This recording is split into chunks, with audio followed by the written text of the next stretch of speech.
Il-Partit Nazzjonalista ta' Bernard Grech baqa' mhux kapaċi jsemmi 3 pajjiżi oħra fl-Unjoni Ewropea li qegħdin jissussidjaw il-prezzijiet tal-enerġija biex dawn jibqgħu stabbli għal familji u negozji bħal qiegħed jagħmel il-Gvern Malti.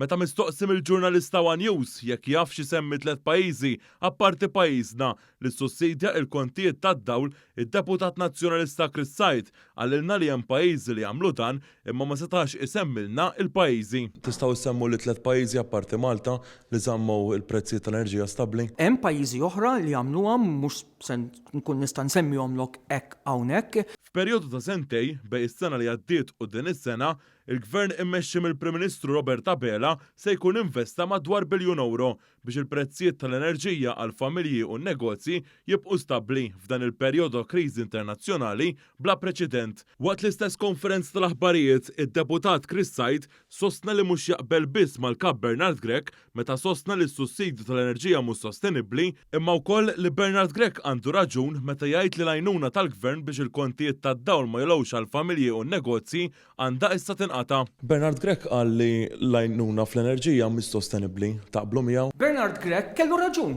Għaliex mhux Bernard Grech qed jgħidha? Bernard Grech qala. Ma qed jgħidu għall-istituzzjonijiet internazzjonali. Fit-tweġiba lil One News, Chris Said tenna b'mod ċar li għall-Partit Nazzjonalista is-sussidju fuq l-enerġija waqt sfidi internazzjonali bla preċedent għandu jieqaf. L-Unjoni Ewropea, mhux Bernard Grech biss, li l-Gvern Laburista qed tgħidlu, ara x'qed tagħmel. Ibda l-phasing out.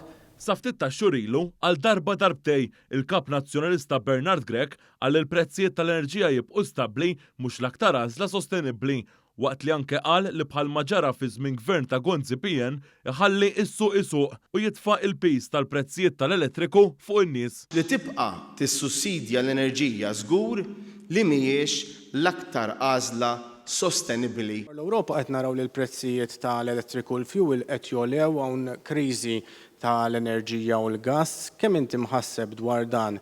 L-ewwel ħaġa rigward il-prezzijiet, meta l-prezzijiet bħalma ġara fl-2008, 2009, 2010, 11 u 12 jolew internazzjonalment jolew għal kulħadd.